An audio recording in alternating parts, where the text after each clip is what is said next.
Whitney. 20 degrees. God, that's good. In the west. Hey, some positive medical news this morning. It seems Australia is finally winning the Battle of the Bulge. A new report has shown the nation's obesity rate is falling, with around 200,000 people losing weight. All right, a good news story for a Monday morning. Let's get today's take on this with Nine's Shelly Horton and James Law from news.com.au. Shelley, so this is young people, because young people are very conscious of their body. Yeah. They watch the Love Island, they think, I want to look like that.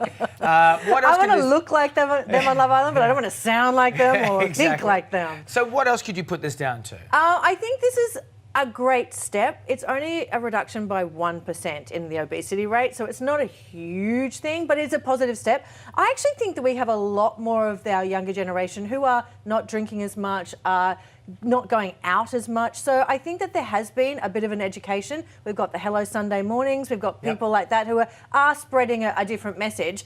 And I think that's brilliant because, you know, that certainly wasn't how I spent Sunday mornings when I was a bit younger. So I wonder though whether you did sort of nail it, Shelley, at the top, because social media now, you know, people do see these images and, you know, is it making them more conscious of what they're eating? Well, I think it probably does. I mean, I've sort of started to get the guilts about my diet and my exercise regime. It's been non-existent for a long, long time. You know, my friends make jokes about me, you know, like eating like I'm always carbo loading for a marathon that never comes. So I've started to like try and eat a bit healthy, and I tell you what, it is really, really hard. It is depressing, you know. You know, you get around to lunchtime and you look at your salad, and so, you know, anyone who's making that effort and is making the change, you know, I applaud them. Good on them. And the only thing with social media is make sure you're not doing compare and despair. Like, you don't want it to be a negative. If it's a motivator, great. But if it's actually affecting your self-esteem, be a bit careful. And always live by the motto of tweet before you eat. So we need to see what you're eating. I want to see that photo. Is it a healthy salad? Or is there a big side of potatoes? Oh, okay, all right. Look, also making news this morning, pushy parents are being urged to keep their kids out of competitive sports until at least the age of 6. Children who take up sport at 4 or 5 are more likely to give it up by the age of 10. So, James, medical professionals have warned that children need the chance to just have fun before they're enrolled in sort of competitive team sports. You don't have kids, do you? No, I don't. David does. And he has posted, I think, pictures of your children being with their... Look at that. Look at Billy. Billy's number 3. He's more excited coming third than the guy who won that trophy. I'll Demir Dokic over He's here. got that Canadian attitude. He's like, go for bronze. Look at Betty. I always knew you would be a stage mother. I just knew it. I don't know if I believe this, James. So to what extent is this what the kids want to do, and to what extent is what you want them to do? Well, no, a lot of it is actually driven by Leo, who's one of the winners here. He wanted to do karate, but because I've got 3 kids, I try to get them all to do the same thing. You don't want to be doing different drop-offs. Saves my time. See, I think a lot of kids when they're doing sport at 4. Serious points on you. When they're doing sport at 4, isn't it kind of like non-competitive? No, they don't not. keep score. That's fine. Get them out there. Get guys them can started play early so you don't underage end up footy. like me. Hang on. You're saying don't keep score, but there was a first, second, and third podium. That's keeping score. You got no problem with that. Nah. Look at that smile. That is evil. Winners and grinners. Shelley, there's nothing wrong with a bit of competitive spirit in a child.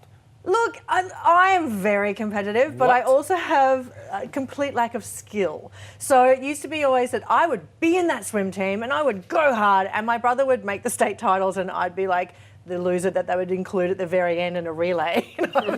So you've got to also know that if you're competitive but not talented, it's a little bit upsetting. I don't like it. Good thing he You wasn't. need a parent.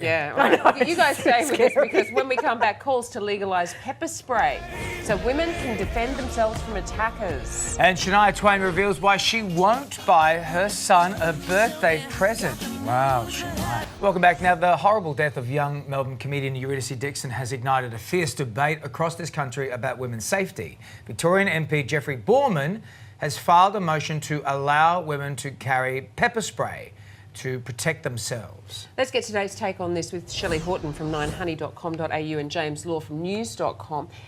Shelley, do you think women should be allowed to carry pepper spray or a stun gun to protect themselves?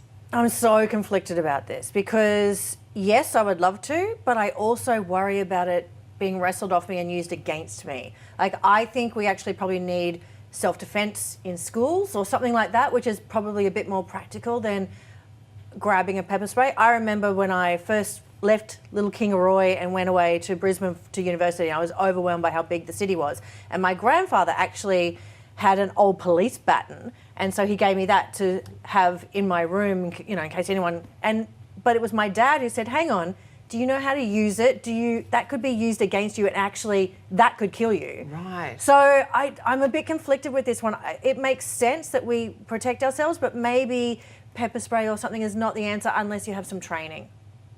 Yeah, I'm not aware of the ongoing effects of pepper spray. Whether it could be You can wash it out and stuff like that. You I can think wash they it out, use but it in right but it's also conditions like and if stuff. you're reaching for the pepper spray rather than fighting off an Fending off attacker yeah. and getting to it, I'm just not sure. What are your thoughts on it, James? Pepper spray is pretty gnarly. I've seen it used in real life, and it'll really screw you up. Like, I've seen people with it in their face doing my daily work, and I agree with you, Shelley. Like, I think that there is a real chance for it being misused.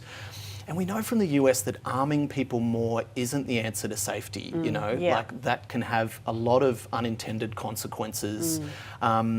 I understand why women are afraid and why they want a new measure, but I think that this could backfire. Right, all right. Look, finally, country music star Twain has revealed she's never given her son a birthday present. The singer has opened up about the importance of not spoiling kids. So, James, Shania has said she's only ever baked a cake for his birthday. This is so harsh, Shania. You've got so much money to throw around. The least you could do is get him a gift for his birthday. I kind of get her thinking, you know, but... So my mum was pretty much like this. We got birthday presents and Christmas presents, but that was kind of it. Yeah, sure. We were the sort of kids who wouldn't get anything in the supermarket no matter how much we asked. And it does teach you not to be entitled and teaches you, you know, to earn things you want, save up. So I get where she's coming from. But I don't know, for the birthday, For an actual come birthday. On, Shania. Yeah, I think you'd She kind says of... he gets enough from other people, though. Yeah, that don't impress me much. I completely disagree. I think she's overreacting. So obviously so wealthy, she doesn't want her kids to be spoiled, but you also want them to feel loved and appreciated, and you don't have to spend a lot of money on the gift. So I think she's sort of assuming if it's a present for a birthday, it has to be extravagant. Maybe it is something that is handmade or something that comes from the Pokemon heart. cards, whatever he's Just into. something. Yeah. But I think it's abnormal. Yeah, I Write know him a what you're song, saying. we were saying. Write Write a song. That'd be Write a nice. And give him the royalties. Yeah. David, There you now go. that man, I feel like a cheapskate. Let us know what you think about those topics on Facebook and Twitter. Thank you so much Thanks, for Jane. that. Thanks. Thanks, guys. Coming up on Today Extra,